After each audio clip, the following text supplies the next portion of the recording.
The world went silent the day the phone rang. It was Uncle Richard, his voice tight and choked. "Amelia, honey, there's been an accident." My breath hitched in my throat. Accidents happened, sure, fender benders, maybe a broken arm. But the dread that coiled in my stomach told a different story. "What kind of accident?" I forced the words out, my voice barely a whisper. A long pause stretched between us, punctuated by a sniffle. "A plane crash, honey. Your parents." The rest of his words blurred into a white noise. My knees buckled, and I slumped against the wall, phone clattering to the floor. 19 years old and alone. My parents, titans of the business world, Amelia and David Brooks, were gone. The following days were a blur of lawyers, accountants, and suffocating sympathy. My parents' will was clear: Brooks Industries, the company they built from the ground up, was mine. Me, Amelia Brooks, a college sophomore with a minor in literature and a major in freaking out. Uncle Richard, Dad's older brother, tried to be helpful. A gruff, old-school businessman himself, he clearly didn't know what to do with a heartbroken, anxiety-ridden niece who preferred Shakespeare to spreadsheets. "You need to be strong, Amelia," he'd say, his voice booming in my tiny apartment. Strong? I felt like a twig in a hurricane. The pressure was immense. Everyone expected me to step up, be the strong Brooks daughter. But the thought of walking into that corporate glass tower, filled with Dad's ghost and 1,000 judging eyes, sent a fresh wave of panic crashing over me. The following weeks were a whirlwind. Juggling classes, therapy sessions, and a crash course in business management left me perpetually exhausted. Uncle Richard, bless his gruff heart, hired a team of seasoned executives to guide me through the legalese and financial complexities of Brooks Industries. 5 years flew by in a relentless blur of board meetings, product launches, and late-night negotiations. The company thrived under my unconventional leadership. We embraced innovation, fostered a collaborative work environment, and most importantly, stayed true to Dad's core values of integrity and ethical business practices. One Friday evening, as I was leaving the office, Uncle Richard stopped me. "Amelia," he said, his gruff voice softer than usual. "You did good, kid. Real good. Your parents would be proud." His words, a simple acknowledgement, brought a lump to my throat. Maybe, just maybe, I wasn't just keeping the company afloat. Maybe I was actually making a difference. Maybe it was time for a break. Maybe it was time for Hawaii. Hawaii was supposed to be pure relaxation. All I craved was sunshine, sand between my toes, and zero responsibility. For the first few days, I reveled in sweet idleness. I napped in a hammock like a lizard on a rock, and swam in the ocean until my fingers looked like prunes. But by the third night, the cabin fever kicked in. I showered, threw on a sundress, a rare occurrence for this jeans and t-shirt girl, and headed out to a beachfront bar that thumped with live music.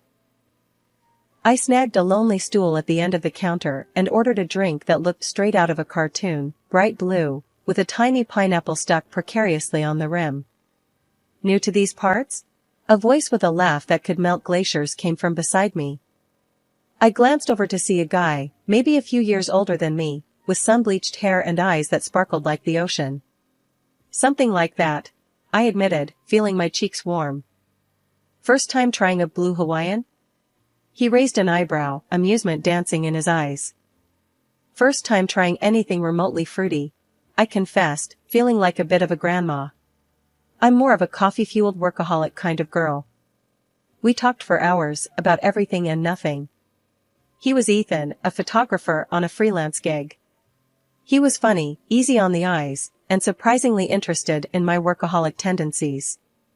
By the time the last drop of my sugary concoction was gone, I was feeling loose, maybe a little too loose. The normally shy and reserved Amelia Brooks seemed to have vanished into thin air. "You dance?" Ethan leaned in, his voice dropping a notch. The music had shifted to a pulsating salsa beat. I hesitated for a second, then shrugged. "Why not?" We hit the dance floor, Ethan's hand warm and light on my waist. Maybe it was the music, maybe it was the tropical island air, Or maybe it was the sugary bomb I just drank, but all my inhibitions flew out the window. But the next morning, the vacation hangover paled in comparison to the real one hitting me. My head throbbed like a drum solo, and a wave of embarrassment crashed over me as I turned in bed and saw Ethan, sprawled out beside me, sleeping soundly.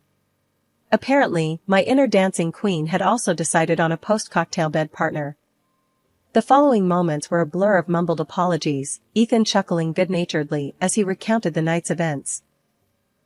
I buried my face in the pillow, mortified. Images of me flailing around the room in a sundress flashed before my eyes. Oh God, was I that bad? Let's just say you had a lot of energy, he said diplomatically. Though, gotta admit, it was kind of cute. Trying to salvage some shred of dignity, I forced a smile.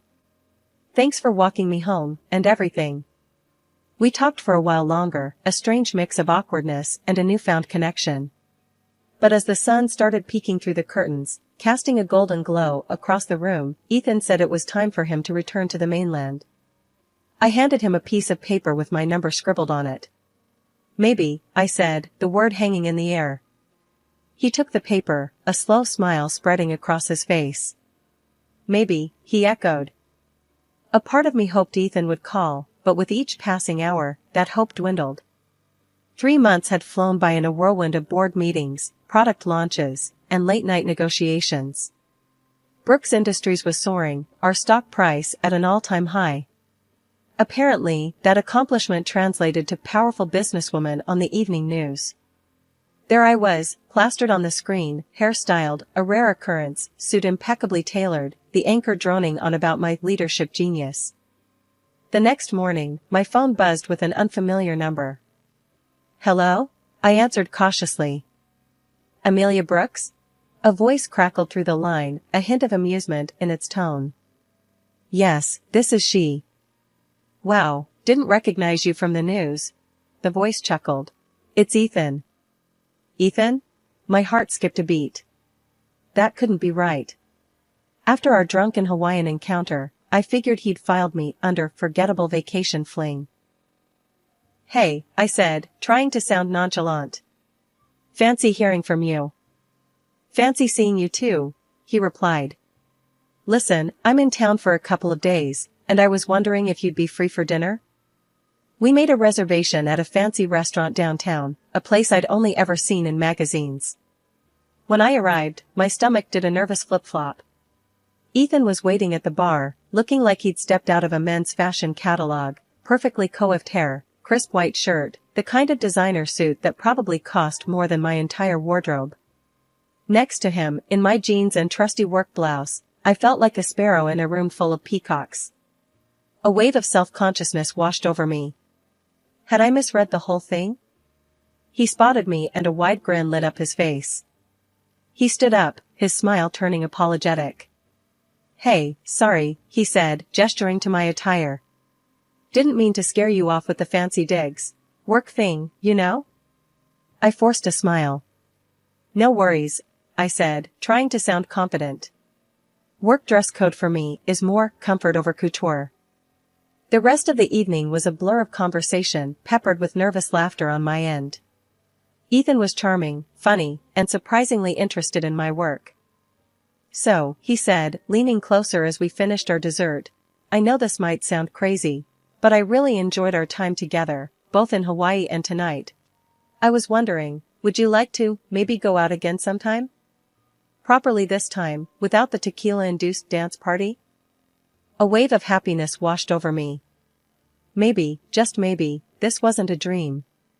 Maybe, just maybe, I'd stumbled onto something real. I'd like that, I said, a genuine smile gracing my lips. A few months zipped by in a whirlwind of adrenaline-pumping adventures, candlelit dinners at fancy restaurants, and late-night talks that stretched into the early hours. Ethan was the perfect antidote to my high-pressure world. One crisp November evening, curled up on the couch with a glass of expensive wine, Ethan got all serious on me. Hey, Ames, he started, his voice a touch deeper than usual. We've been having a blast together, haven't we? My heart thumped a frantic rhythm against my ribs. Was this it? The question? Shoot, I said, trying to sound cool even though my palms were already slick with sweat. He took a deep breath, then pulled out a small velvet box that shimmered under the soft lamplight. Amelia Brooks, he began, his voice thick with emotion. You're everything I ever wanted in a woman, smart, funny, a total boss. And, he hesitated, reaching into the box. My breath hitched as he revealed a ring that sparkled like a captured star. Amelia, he continued, dropping to one knee. Will you marry me? Tears welled up in my eyes. It was happening. The fairy tale ending I'd secretly longed for since I was a kid, flipping through magazines with pictures of giant white dresses and tearful vows. Yes, I cried, throwing my arms around him so tight I swear I heard his ribs creak in protest. The following weeks were a whirlwind of wedding planning, complicated by a visit from Ethan's mother, a glamorous woman with a perfectly manicured smile. Amelia, darling, she cooed, her eyes twinkling. You're going to be the new star of big business. Ethan tells me all about your incredible achievements. The compliment felt a little off-putting, but I brushed it aside, focusing on picking a venue and a dress that wouldn't break the bank, even though I could have afforded anything. Before the wedding bells could even be ordered, my lawyer, a guy who'd practically known me since I was in diapers, thanks, Dad, brought up the topic of prenuptial agreements. Just a smart move, Amelia, he said, his voice serious. Especially with your financial situation. We talked about it with Ethan, and surprisingly, he didn't put up a fight. We drafted a fair prenup, separate property stayed separate, and there was a hefty cheating clause with a dollar amount attached that could choke a horse. Let's just say infidelity would cost him dearly. The wedding itself might not have been the extravagant ceremony I could have pulled off, but it was perfect in its own way, small, intimate, and filled with the people who loved us most. After the I-dos, Ethan moved into my spacious house. I surprised him with a brand new car, his old one looked like it belonged in a junkyard, and set him up with access to our joint account. The next day, he quit his photography gig. I want to take care of things here, Ames, he explained, a hint of nervousness flickering in his eyes. I wasn't sure what that meant, but after the whirlwind of wedding planning, I was happy to let him handle things at home. Life after the I-dos was like stepping into a whole new reality. My mother-in-law, who'd been sweetness and light before the wedding, turned into a walking critique machine. A woman obsessed with appearances, she couldn't stop commenting on mine.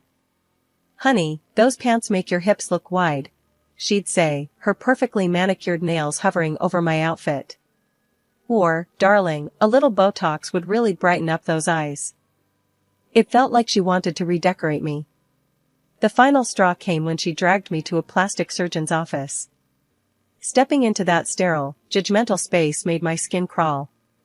The doctor, all smooth smiles and designer stubble, started circling me with a marker, muttering about enhancing my natural beauty. And the chest area, he announced, his gaze lingering a little too long. Frankly, Mrs. Miller, it needs some serious work. That was it. I washed my face in the bathroom, mascara stinging my eyes, and stormed out. My mother-in-law caught up with me in the lobby. Amelia, darling, where are you going? Don't you want to discuss the doctor's recommendations? Recommendations? I scoffed. More like a shopping list for a whole new me. I don't need surgery, I need you to back off with these stupid suggestions. Even Ethan started chiming in.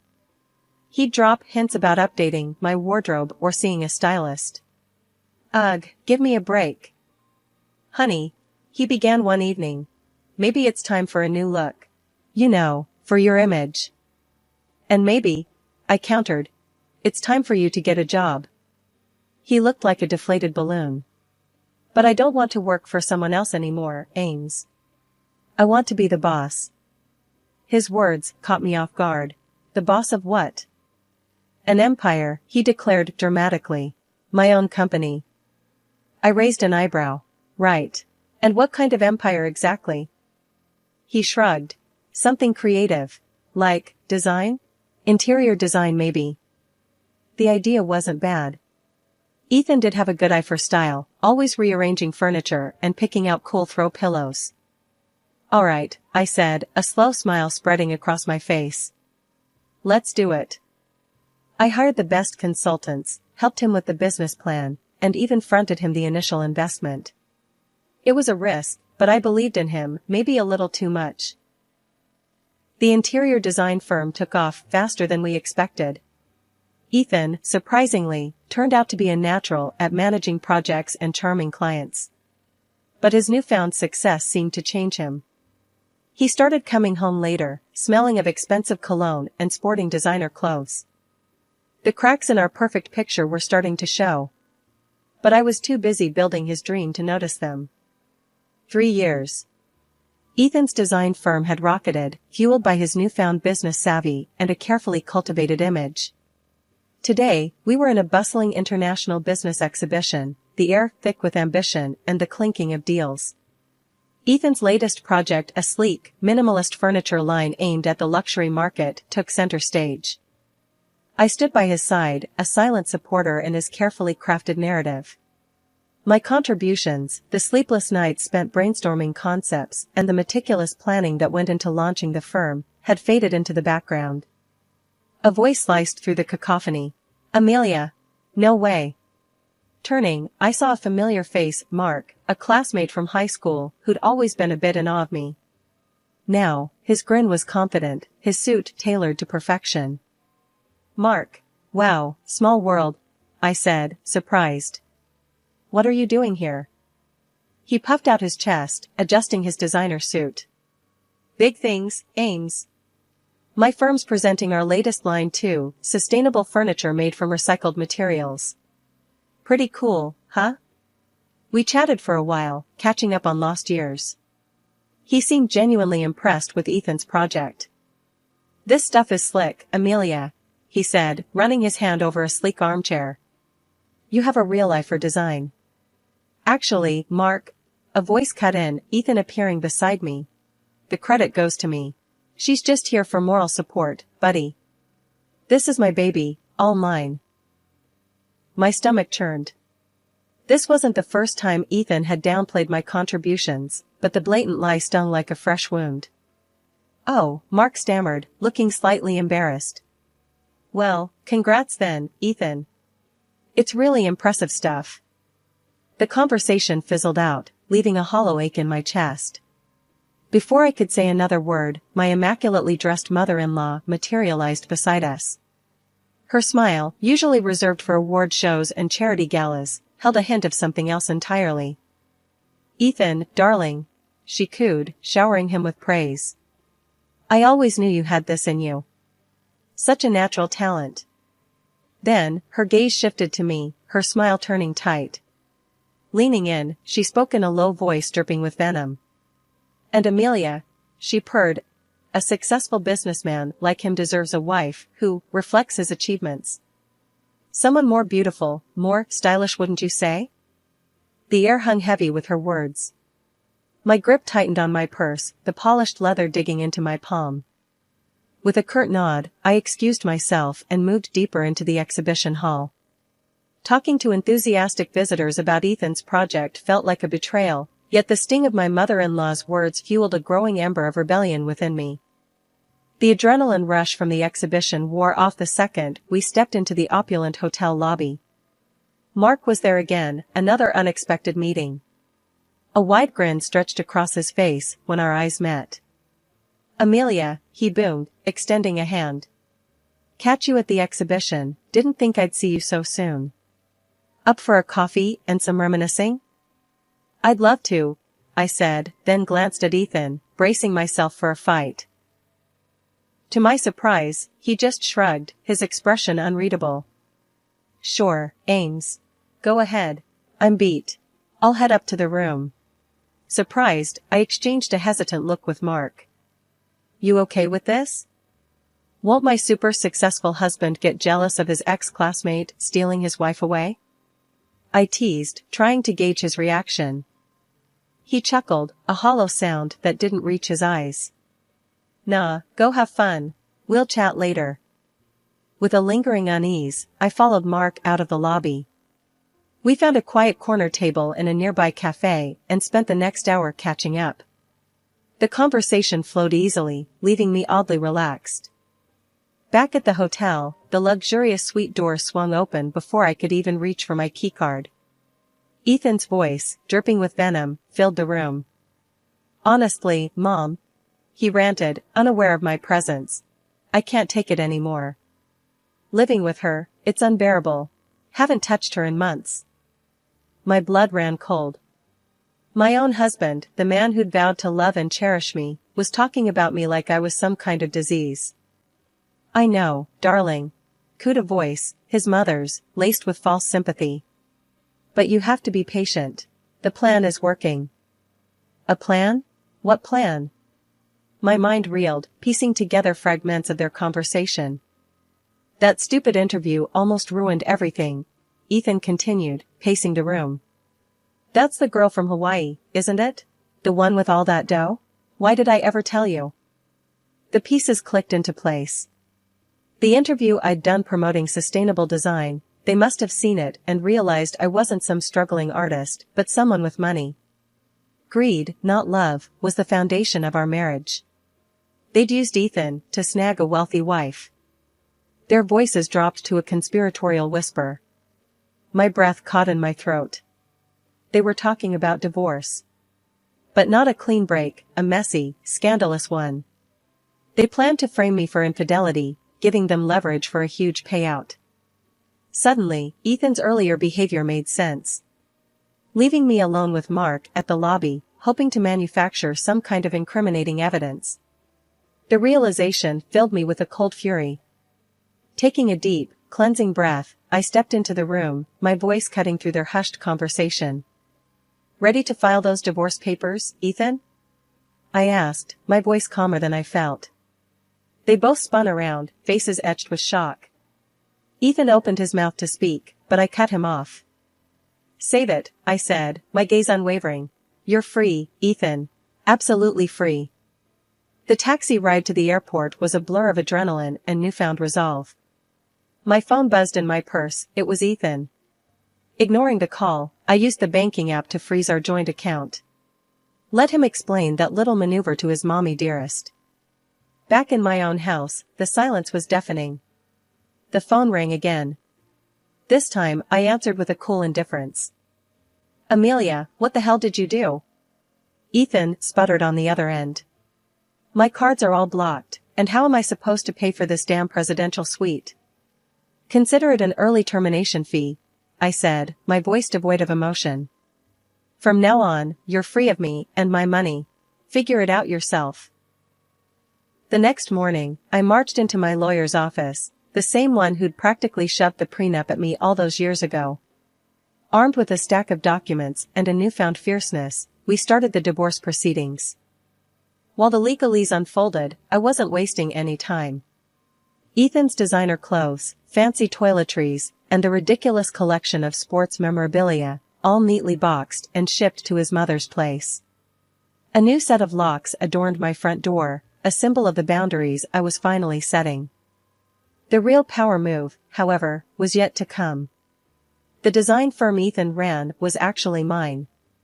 I called a company-wide meeting, my heart pounding a steady rhythm in my chest. Effective immediately, I announced, my voice firm and unwavering, "Mr. Miller is no longer the director of this company." Later that evening, my phone rang again. It was Ethan, his voice laced with desperation. He babbled about missing me, begging for forgiveness. In the background, I could faintly hear his mother's voice, whispering suggestions in his ear. "Kids?" I scoffed. "Seriously?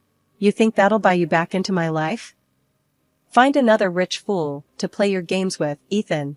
I'm done." He stammered something about the car, the one he'd always claimed to love. "Bought with my money, honey," I said, a satisfied smile spreading across my face. "So consider it another perk of your short-lived marriage." Hanging up, a wave of exhilaration washed over me. I'd learned a harsh lesson, but one that would forever change me. The divorce was finalized swiftly, the prenup ensuring Ethan didn't get a dime. With a newfound lightness in my step, I reached out to Mark, my old classmate. We grabbed coffee, catching up like no time had passed. Maybe it wasn't love at first sight, but who knew where this new chapter might lead?